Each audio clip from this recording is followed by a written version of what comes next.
This week on Under NDA. If once you know how to have fun with your colleagues and be creative and go party and not work, like sometimes that's when you hit the deadline you never expected. And so I guess that's the thing. They're just completely incapable of getting this importance of the human factor.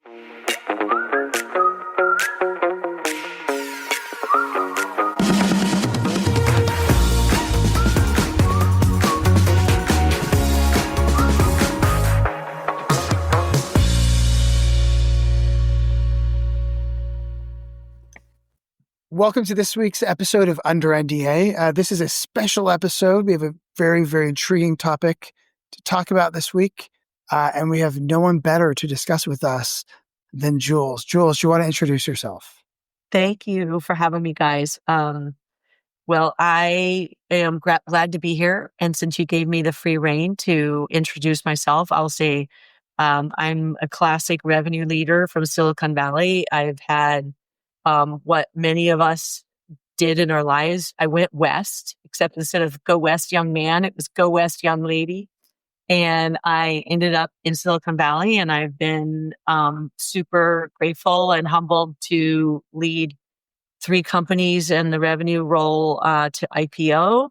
I've learned a lot from leading 2 of them to bankruptcy. So at least I'm batting a little more on the positive. And it's been a terrific time, and I can't wait to chat with you guys. Excellent. Well, welcome to Under NDA. It's very interesting. So on Under NDA, as you know, Jules, what we've traditionally done is just we surface stories of things that are somewhat absurd, maybe ridiculous, kind of over the top, and we just talk about how we can handle them better as leaders. And you've been a leader for, you said, quite a while. How we could learn from those experiences and how we could have done better. This week, we're taking a bit of a detour, though, and this is why I'm so excited to have you here. We're going to leave a bit of the storytelling format and really just talk about what we're seeing as a sea change happening in the world of tech, and especially in the Bay Area. And it really is with AI companies being kind of the driving force, really moving it forward. And it feels like the first major change in about 25 years. So for those of us that were around for the dot-com boom, not aging ourselves, I was 5, Julie was 7. Back in 2000. But where in the dot-com boom was famous that people for the first time slept under their desks and they didn't leave work and they gave it their all. But what was interesting, on September 14th, so just a few weeks ago, the Wall Street Journal published an article called AI Startup Founders Tout a Winning Formula. No booze, boo. No sleep, big boo. No fun, major boo. And the central theme is that becoming a successful AI entrepreneur now involves giving up common pleasures like drinking, sleep, and leisure time, but all in the pursuit of $1 trillion company because everyone wants to be there.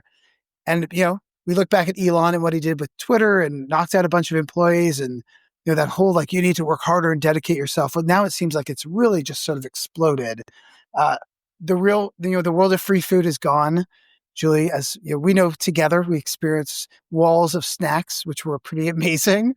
And employees are really just being told that they should be thankful for having the opportunity just to work for an AI startup. And it really, this new culture we're seeing emphasizes intense dedication. So forcing workers to give up most of their social life, believing exceptional commitment is required to build a generational brand. And I know before we get into some of the questions we have for Julie, Woody, I think you have a couple just great examples to bring this to life. Yeah, I mean, it's been interesting. You feel like you read about this on the regular now.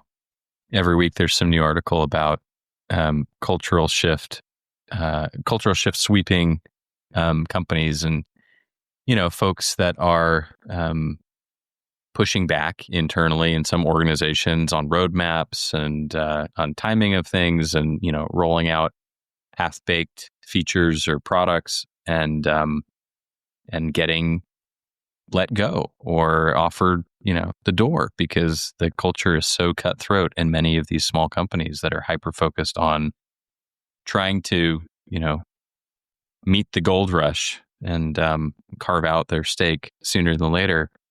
So you hear about that. You hear about, the 996 culture, which I'm sure we'll talk more about. You hear more about, folks just burning out and the long stay, getting comfortable, well, to the extent they can be comfortable with their current employment situation because there's so much uncertainty on the horizon. It's really, in a lot of ways, like the .com, but not. It's the .com, but in a kind of a scary way, because while there was growth and hard work and people putting in the long hours and arguably a lot of fun to be had, we're now saying all work, no fun, and a lot of people feeling quite under the gun to deliver and hopefully benefit in some meaningful way. So it's just a really interesting time right now. But you hear these stories. Regularly right now, I feel like, from across the industry and beyond. And so, Julie, I would love to hear your thoughts. So you have been in the gaming industry, which was, before AI, probably the most notorious industry for just grinding people. What are your thoughts on what's happening, what you're sort of seeing in terms of culture and businesses? Yeah, well, I think that, first of all, there's a big part of this I love, right? I think I think it's been a while since we had like a what you would call like classic camaraderie tied to suffering. So whether it was any of us when we were in college and you're like, oh, you're half your fun is talking about the all-nighter in the library, which, by the way, we all know we didn't work that hard, even if we were at the library. So from the camaraderie perspective, I think what we experienced in the .com, and Dorian, I think you were down the road at Macromedia and I was at Waka Sports, 4th and Brannan. And, we, like, LAN parties in the office were half play, half work. And yes, I mean, there were definitely times I crashed at the office, but it was more because we were out partying close by and we couldn't make it home. And I think that we just sorely have lacked, ever since COVID, any sort of camaraderie in the office, and workplace. So I frankly like that there's this culture, at least there's a culture of something that you do with your colleagues. The thing that's a bummer here is that it's so isolated, right? They're not partying.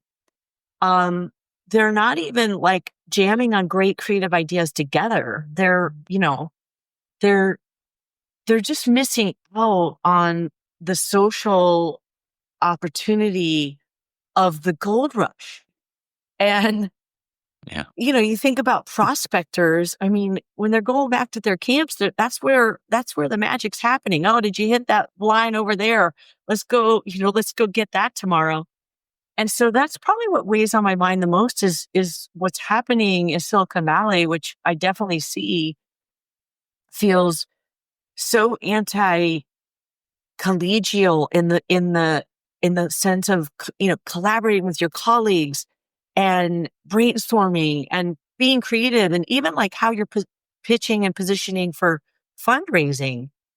It's so plug and play that there's not even any art to it. And that's just, it's a pretty significant difference in how this group of leaders are not becoming leaders. They're just becoming great technologists.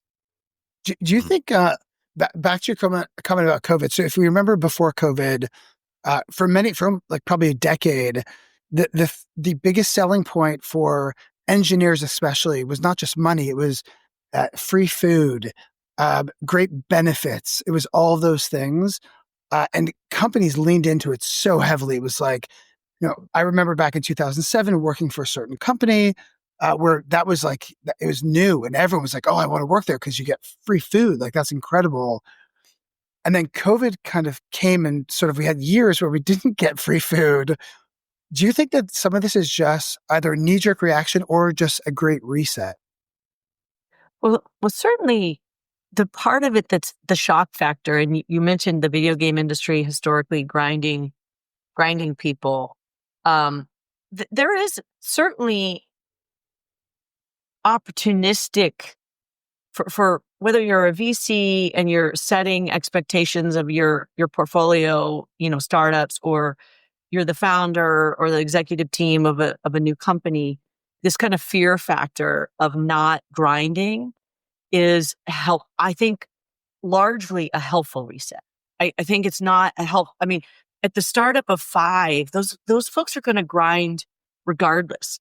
That's where the article gets it wrong, is that you're founding a company in Silicon Valley. I don't care if it happened in 2020. You were grinding. Happened in 2016, you were grinding. Happened in 2010, you were grinding. I think the difference is it's the non-early movers that have been fairly lackadaisical about working hard, that I suspect some of this hustle culture, even if it's terribly sad because it doesn't include booze or fun. And it's one meal a day. Yeah. I mean, I have to say, I've seen in my own work environment, employees coming to the office a little more, even when it's optional. Like there's a little bit like, oh shit, like we're moving a little faster now. We better get on it.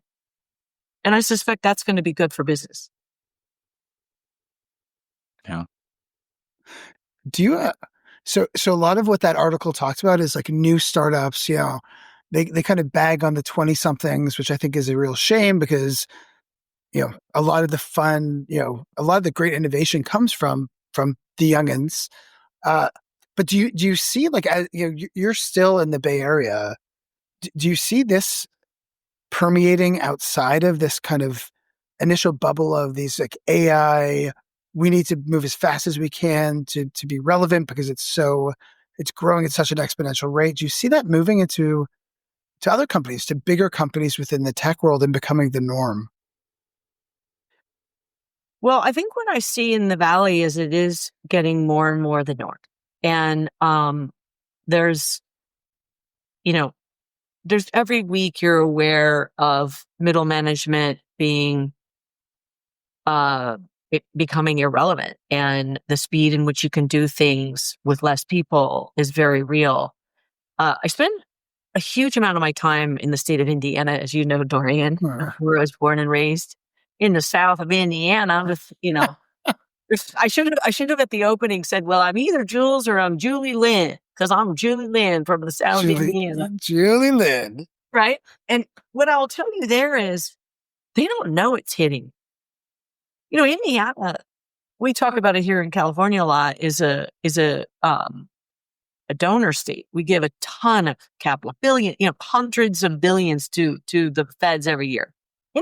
Indiana's actually a donor state. And you don't think of many red states as donor states. It's a healthy economy. They have a fair tax system, successful small businesses, great corporations like Eli Lilly. It's a big pharmaceutical home. And I'm not seeing the workforce, which I see very closely because I have nieces and nephews all in the young 20s to young 30s range. They're not feeling it at all. What the difference though is they didn't stop working like we did. They didn't do that whole lazy thing like the Valley where, I still get my, great pay and now I'm working about 3 days a week. And so what's interesting is they kept working hard. They also went into the offices more than we did. And now they're staying at that same pace. Interesting. But they don't get perks either. Yeah. Well, and I think it is an interesting thing, obviously, with the Bay Area, where it's like it is just such a beacon for people to come to. But I do agree with you. At the company I was at, where they offered free food, they also offered dinner, and the expectation that you would stay and eat dinner and work, right? And so, yeah. I worked at a video game company that started dinner, and the chief people officer wasn't called chief people officer then; it was called HR or whatever, SVP of HR or something. What did we call it before it was people? I think HR. HR. It was HR. Yeah. So we had the greatest HR guy. I loved him. he was really, really terrific. And he was like, don't give them dinner. You can never turn it back. And they had a camera. And people would they would go and get the to-go cup things that you're supposed to go back to your desk and keep working. And they would load up 1, 2 trays of go and they walk out the door. Yeah. Got a family to feed. Something like 30% of every meal served, every evening walked out the door immediately. Didn't even fake it. Like they didn't even fake it. Oh my God. I may have had a roommate at that company that kept us fed for a good 9 months on that company's dollar. I want to talk hard culture, since we're talking startups and hard culture. So that same company was also a startup before we had dinner. Okay. I was there when we pre-IPO, and we were recruiting really talented data analysts and data scientists earlier, kind of before Silicon Valley was saying that title, straight from MIT. So we were bringing in these freshman class straight out of college, and we had this situation. It's maybe the funniest, is maybe one of my look backs, like funniest Silicon Valley stories, where we had these guys. They came in with a recruiting class and they get their tour of the office. They flew in and we had gotten them to the office and showing everybody around. And I think they put their suitcases in storage at the front of the office or whatever. And we have a beautiful gym in the basement, and we have, great cafeteria that serves meals, breakfast, lunch, and dinner. So they go through the whole day, weeks and weeks and weeks, goes to months. And we're doing a tracking of the badges, like who's badging in, who's badging out. This is pre-COVID, right? Obviously, way back. And they had never left the building. They had been at the company for 8 weeks and had never left the building. They were sleeping. What? Are you serious? And when they said something to them, they were like, well, no one, you showed us the showers in the fitness room. You showed us the meals. You said we had laundry service. Like, why would we leave? Wait, where did they sleep? I mean, we had sleep on the floor, snapping areas. And so, oh my God. Yeah. So effectively they self-selected. Oh my God. So they basically self-selected what we are talking about as being so abhorrent today. They self-selected. I remember at one point people had little like little cots or like little things that they put under their desk, and they'd have a little curtain that they would draw under their desk, and they just disappear under their desk for a little nap or so. And yeah, I think there were probably quite a few people who slept overnight under their desks as well. That's amazing. I did not see the curtain under the desk thing. That's a good curtain under the desk. I will never forget. I moved to California in 2000, and there was a startup that one of the benefits was you got a tent, so you could sleep in the office. A tent. I'm not kidding. Wow. But going back to this AI thing, so I know, Woody, you have some questions asked about leadership stuff. Maybe I should hand over to you on this. Well, yeah. I mean, I think I'm wondering. Given I get the idea of people in office camaraderie, like absolutely. I guess I'm wondering, from a leadership perspective, beyond the camaraderie and kind of people coming in, like, what are the pros and cons of these long hours and, people coming in and importantly, as we kind of touched on earlier, taking the fun out of there's a growing absence of fun. What's the saying? All work and no play makes Jack a dull boy. Like, are we, from a leadership perspective, like, what are your concerns about this growing culture of it's just work, and there's not necessarily the team isn't necessarily finding time to play. I don't really know how to phrase it, but I mean, that's what we're hearing more of, is that, it is just work. It's people trying to grind and push things forward, but not at the, but not kind of counterbalancing that with getting out and blowing off steam. Yeah. I think what worries me the most about this all work, no play is that, that we have a loneliness epidemic. I mean, it's real. Like none of us, you'd have to be under a rock to not know that our society is in trouble. And when our young people, which I love Dorian pointing out, like the entrepreneurs of the world have always been the high, the youth age where you are old enough to know a few things and young enough to be risky enough and sometimes stupid enough to try. And that group, which is now this cohort that are all work, no play, they aren't learning how to live and be joyful. And so they're doing that their whole life. But now that they're antisocial in their business life, it was like the one place you could see people, oh, okay, I will go out. I'll go to even going to the office and hanging out instead of going to the office and just vibe coding for the day.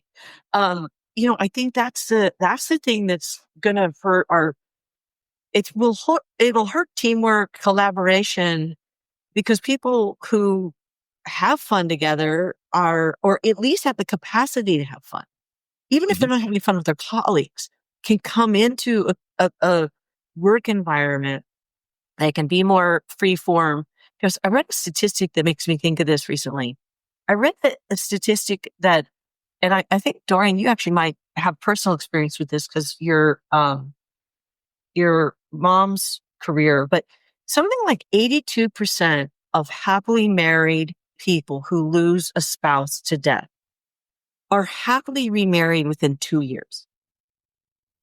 I mean, I'm sure I'm exaggerating on the 80, but it's a massive. No, And so what does that tell me? It tells me that once you know how to love, you can find love. And it's like, if once you know how to have fun with your colleagues and be creative and go party and not work, like sometimes that's when you hit the deadline you never expected. And so I guess that's the thing. They're just completely incapable of getting this importance of the human factor. And that's the grind. The no fun isn't giving them those lessons.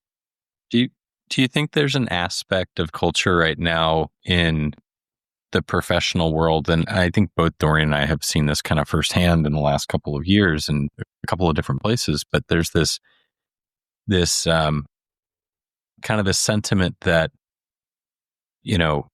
people would come into companies and they'd be excited to work there and their employers would be highly supportive of their growth and any decisions they might make to either, move around in the company or leave the company. Nowadays, it seems there's just kind of underpinning attitude of you're just lucky to have a job. So, sorry, just you're lucky to have a job. How do you think that kind of attitude, I mean, how does that shape or impact a culture? And do you think that there's I wonder how much that's there in the small companies? Yeah, okay. Like, I think that's the truth in the Googles and the big guys. Excuse me. I'm down some tequila. That better be vodka. Yeah, that better be tequila or vodka or something. You ain't clearing your throat with water, I hope. So I think that the big companies, there's this, well, I shouldn't blame them, but I do think there is a little bit of a, hey, you got a job, you still have good benefits, such and such. I'm not sure. I think that there's harshness on do great work in the mid and small. So, any company that's kind of pre-exit. But I don't know that I think it takes malaise to be like, hey, you got a job. Because you're even assuming you're just a butt in a seat that's going to do mediocre work. I think that the smaller companies are really still like grateful you're there, but they have high expectations. Like there's zero tolerance for underperformance. And, I mean, that's where we were 25 years ago in .com. There was zero tolerance for not like really kicking ass and pretty high consequences because there were 100 people lined up right behind you to take the job. Right. So I'm not sure. I think that maybe this is a good thing in the big companies who really did have a workforce that were there just for the money. They weren't there because they care about the mission. They don't care about the tech. They don't care about what they're not inventing anything. They're not entrepreneurial. So I think that cleanup in big companies is going to be good for certainly for the economy. Mm-hmm. So not good if you're cruising or coasting. Yeah, not good if you're. Yeah, it is interesting. Just going back to one of the comments you made about like being in the trenches, like there is nothing I found more exciting than when I first got to California. It was like you're in the trenches together, but it was predicated on the idea that there was a corporate structure, but the collaborative factor almost trumped that, right? Like you were together. I hate using the word Trump. Anyway, that you were together, you were doing this. It was like the mission that it was a collective mission. And so I guess what I'm wondering, so, Julie, you and I have both taught classes around driving for alignment, active listening, giving feedback.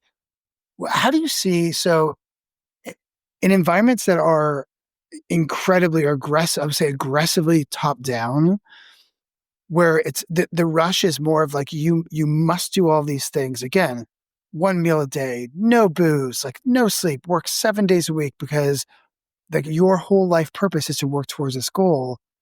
Can those really important characteristics of a company that grows and prospers, can they exist in that environment? And how can they exist? I don't think they can exist in that environment at scale. So most, I don't know the statistics now, but I know when I was early in some companies helping raise, money for various rounds of financing, that there were some companies you were raising money to pop or get acquired. And it's not about growing a sustainable business. I suspect in the current climate, 950 of every 1,000 companies do not actually have the inherent vision of going it alone forever or even for a while. So I do think that there's a different need in the seed and A, maybe even B series of venture-backed startups, and the fact that they can actually throw out the window the fundamental qualities you need to build a sustaining business. I think the rounds that, many of us have been fortunate enough to participate in, when you're later stage, you do have a viable business, you have product market fit, and you intend to be a company of consequence. I think that area is the grayest around. If you just stay in the hustle culture, which only applies, hyper success in that culture only applies to kind of usually one type of style. And as we all know, diversified style and experience and behavior is as important as any diversity. Like it's, if we didn't stop, Dorian, you and I are a great example. Like we both have hustle, but you tend to be, take a pause in your business. You look full circle. You solicit with curiosity other points of view. And I tend to be overly aggressive on the outcome, which makes us great teammates. But if we weren't learning how to align together, if we weren't learning how to listen to each other and bring out the curiosity and the information, it would be a pretty disastrous outcome. And so in that regard, like, I think that's where the difference of the companies that can truly go it alone, go public and sustain in a public environment have to get broader in their leadership skills and prioritization. As you know, you're more passionate about that than anyone. Like prioritizing the development tools in which people know how to lead from every seat, and that's where I think you're foreshadowing the doom of a pretty big swath of these startups that are only going at it with one toolkit, which is hustle. So, so one last question for you before we let you go. So you have built massive teams. You have driven massive amounts of revenue. You are a world-class leader, as we said at the start of this, which is why your opinions are we're so grateful for them. When you look at sort of everything you've done, building these large teams, talk about what you just talked about like what's necessary to build a sustainable business. If you were talking to one of these AI startup CEOs, 28 years old, believing that they're people that their entire life should be dedicated to their world, what advice would you give them? Like, what would you say was some of the key things that they should be thinking about in order to be kind of successful more for the long term? I think that I would, first of all, I might tell them, come take a leadership class from you. Yes. That would be one good advice. I guess the thing I would encourage the most is that hiring and respect so hiring styles that are unlike you and respecting how that contributes. And so, I think that's the biggest thing. Like, as you know, I'm super aggressive, but I hire like really terrific, mindful, thoughtful people who are, much more pragmatic and paced so that it balances the speed and assertiveness in which I can work.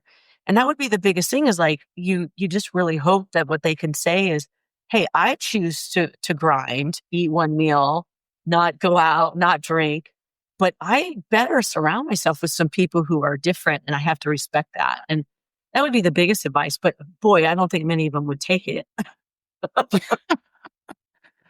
Well, that is amazing. I think, we've taken up a lot of your time. Jules, first of all, amazing to chat with you again. But thank you for your insights. This was fantastic. So thank you for joining us. Thank you. Yeah. And, see you soon, hopefully. All right. Thank you so much, Jules.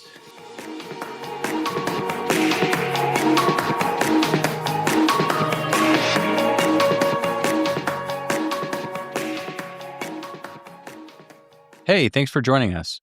Tune in weekly on YouTube, Spotify, or wherever you like to find your podcasts. If you have a story you'd like to share or you'd like to join us on the show as a guest, visit UnderNDApodcast.com and drop us a line. We look forward to seeing you next time. Take care.